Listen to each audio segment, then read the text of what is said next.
Lundi 18 mai, les amis, je suis très heureux de vous retrouver. J'espère que vous avez passé un bon week-end. Soyez les bienvenus, comme à l'accoutumée, à la maison, dans mon petit bureau. Pour ce point média, bien entendu, bravo à l'Allemagne. C'est à la une de toute la presse internationale, vous pouvez l'imaginer. Je vous ai pris deux exemples, l'Italie et l'Angleterre. La une de la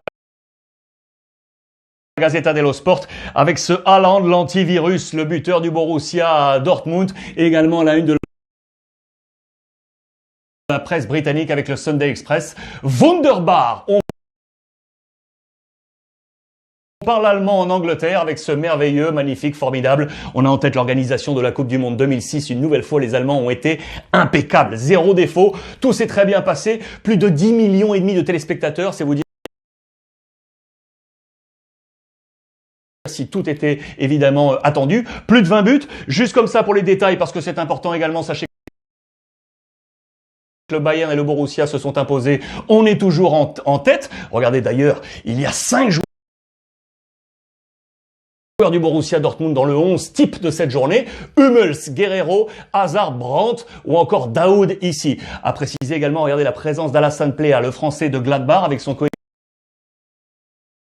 coéquipier ici, Ginter, parce que Gladbach est troisième, victoire sur la pelouse de Francfort 3-1 avec un but du français. C'est à noter. Je voulais également mettre en avant un grand bonhomme du football mondial, c'est Lewandowski qui a marqué avec le Bayern Munich, victoire du Bayern. Et pour la 5e année consécutive, Lewandowski dépasse les 40 buts par saison. C'est absolument prodigieux. Rendez-vous d'ailleurs ce soir sur les antennes de beIN Sport pour le dernier match de cette journée. Le Werder Bremen face au Bayer Leverkusen. Jean-Charles Sabatier, Pat Guillou, 20h30 sur les antennes de beIN Sport. Si tout se passe bien en Allemagne, les amis, en Italie, ça va plus. Ça va plus, ça va plus. Je vous l'ai annoncé vendredi, on avait un désaccord sanitaire. Eh ben, on est toujours dans ce désaccord. Regardez, Bundesboom pour faire bien entendu là aussi écho à la réussite allemande à la une du Corriere dello Sport, mais dans le même temps, c'est le chaos italien.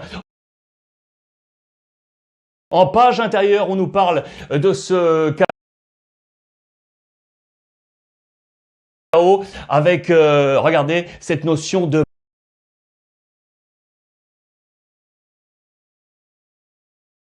bluff. Pourquoi? On devait reprendre les entraînements collectifs.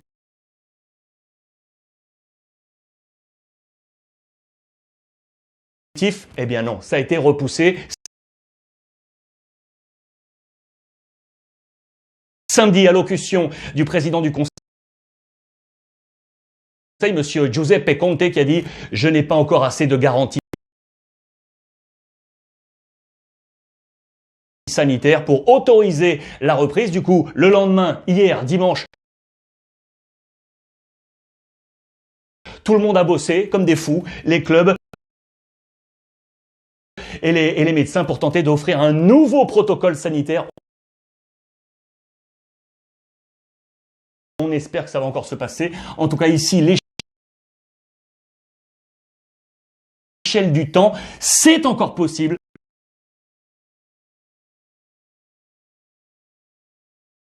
C'est encore possible, mais il va falloir maintenant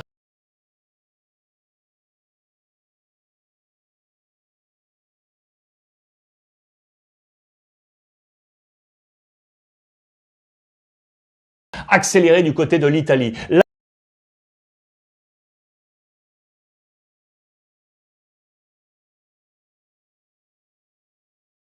Là où on a décidé de tout arrêter, les amis, c'est en Écosse. C'est tombé cet après-midi. Regardez avec le Twitter de Sky Sports. Breaking news, le championnat écossais a donc été arrêté, sacré champion. Le Celtic qui tout de suite, regardez sur son compte Twitter, a célébré ce 9e titre consécutif. C'est un record. Ils avaient déjà établi ce record. Les Glasgow Rangers ont également ce record à 9. 51e titre pour le Celtic de Glasgow. 3 Français à saluer d'ailleurs, Christopher Julien, Olivier Ncham ou encore Hodgson et Edouard. Bravo à eux 3. Et voilà donc terminé du côté de l'Écosse. les informations sport. Il y en a deux principales du côté de l'Italie. La première, c'est du côté de Milan. Je vous en avais déjà parlé durant les précédentes éditions. C'est la touche allemande qu'on devrait peut-être avoir du côté de l'AC Milan. Regardez, Bundes Milan, avec deux hommes, deux Allemands, Rangnick et Nagelsmann, avec une connotation très Leipzig, bien entendu. Il a été coach de Leipzig et il est coach, lui, aujourd'hui de Leipzig, le jeune entraîneur de 32 ans. En page intérieure, on nous dit tout simplement que Singer, le patron, vous savez, du fonds d'investissement américain Elliott, organise là des meetings, des sommets avec Rangnick au plus vite pour établir la nouvelle stratégie sportive. Ça veut dire qu'après les Boban, certainement Maldini et compagnie, c'est une véritable révolution qui s'installe du côté de Milan, avec donc Rangnick qui devrait possiblement aller chercher Nagelsmann pour être le nouvel entraîneur. On accélère du côté de Milan. La deuxième information, elle est du côté de la Juventus de Turin, avec une Juve en version Dybala, Cristiano Ronaldo, c'est assez intéressant. On essaie de comparer ce nouveau duo qui pourrait s'inscrire dans l'histoire de la Juventus, comme ce fut le cas, regardez, avec Sivori et Charles, Platini Rossi dans les années 80, Baggio Vialli dans les années 90 ou encore Del Piero Trezeguet dans les années 2000-2010. On espère voir là un nouveau duo qui va marquer l'histoire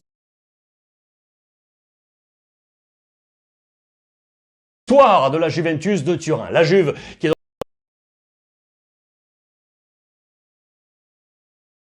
dans l'actualité du mercato avec le Barça, ça vous le savez, avec ces fameux trocs.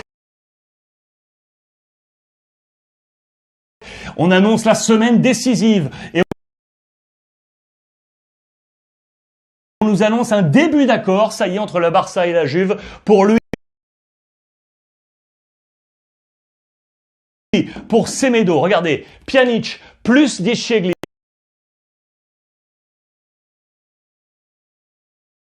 plus 25 millions vaudrait Semedo. C'est également à la une du Mundo Deportivo avec Pjanic. On suit bien évidemment l'actualité autour de Lautaro Martinez.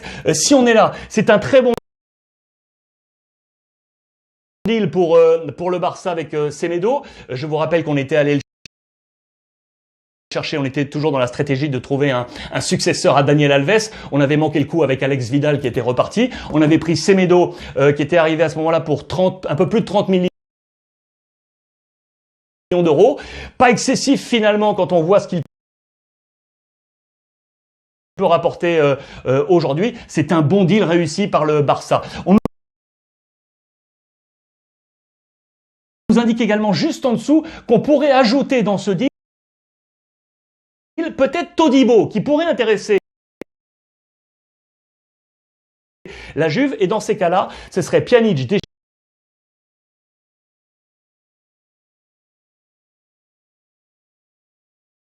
Sciglio plus 47 millions.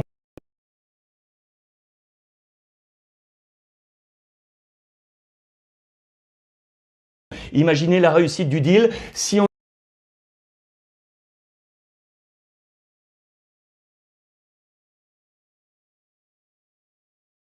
on met Todibo qui est actuellement prêté du côté de Schalke dans ce deal, lui qui était arrivé, je vous le rappelle, gratuit en provenance de Toulouse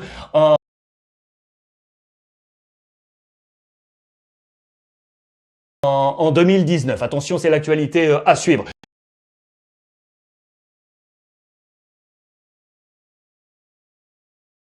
Je vous ai montré qu'Hollande était à la une de toute la presse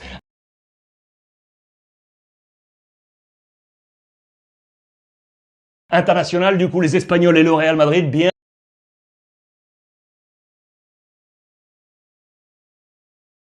bien entendu, en font les gros titres. Voilà comment il arrive. Le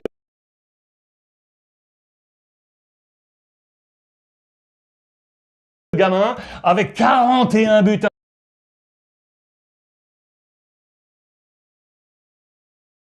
inscrits déjà à 19 ans.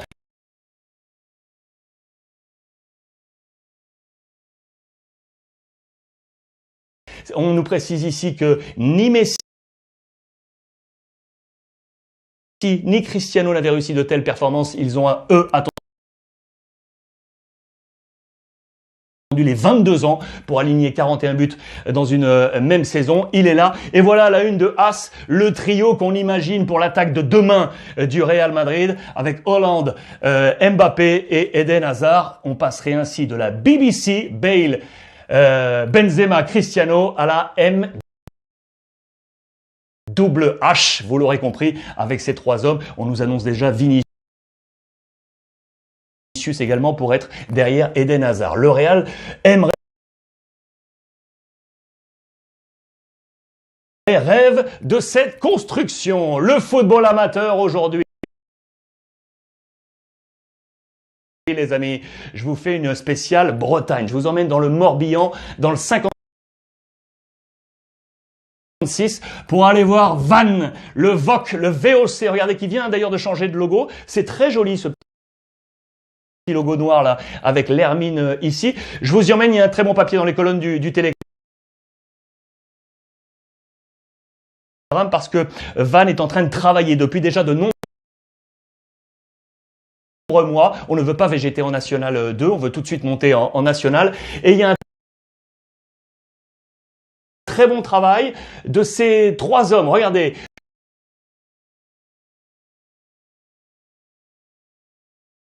Le président ici, Maxime Ray, Pierre Letelier qui est le directeur sportif, et l'entraîneur, Pierre-Alexandre Lelièvre. Il faut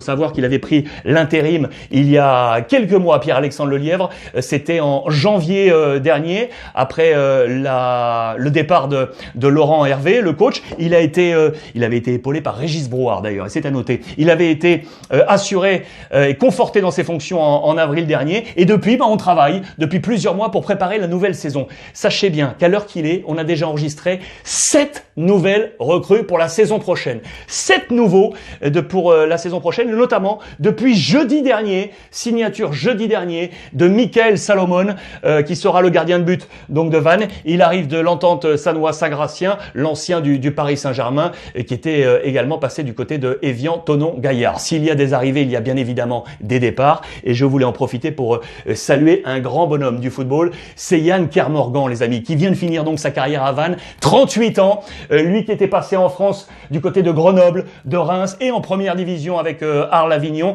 grosse expérience anglaise et notamment en deuxième division avec Charlton, Bournemouth ou encore Reading. Il avait été sacré champion de deuxième division avec Bournemouth. Voilà cette très belle image. Je voulais saluer le VOC, Vannes et cette construction depuis des mois pour essayer de remonter, de passer maintenant en national sur les prochains caps. Les amis, on est aujourd'hui le 18 mai. 18 mai, regardez, 1997. 5 jours après avoir été sacré pour la 5e fois champion d'Angleterre, 4 fois Manchester, une fois avec Leeds, Eric Cantona, 5 jours après, quelques jours après, décide de quitter le football. Il s'en va. La retraite d'Eric Cantona, le 18 mai 1997. Lui, l'enfant né à Marseille, formé du côté de la JOCR dans les années 80 avec Giroud, bien entendu, passé par Martigues en prêt, puis signé du côté de l'Olympique de Marseille, des prêts à Bordeaux, à Montpellier, avec cette équipe de Marseille. Regardez, grosse équipe de Marseille. Gaëtan Huard avec JPP, avec du Sauzé, il est là, l'ami Eric Cantona, avec du Dimeco, avec du Abedi Pelé. C'était la grosse équipe avec l'Euro également en défense centrale. Voilà, on voulait absolument saluer la carrière d'Eric Cantona qui, bien évidemment, ensuite est parti du côté de l'Angleterre avec Leeds, donc champion, et puis Manchester United. On salue la grande carrière d'Eric Cantona. Lui, il adorait le football anglais. Et je tenais vraiment du fond du cœur à saluer sa mémoire, Monsieur Jacques Crevoisier, ancien adjoint de Gérard Rouillet du côté de la direction technique nationale, puis bien évidemment du Liverpool magnifique de l'année 2001. Jacques s'est éteint ce week-end. Il était également consultant de l'époque Canal+. On a travaillé ensemble. Je voulais saluer sa mémoire et bien entendu saluer sa famille. Une grosse pensée pour Monsieur Jacques Crevoisier. Les amis, merci de votre fidélité, du fond du cœur. Et plus que jamais, prenez soin des vôtres.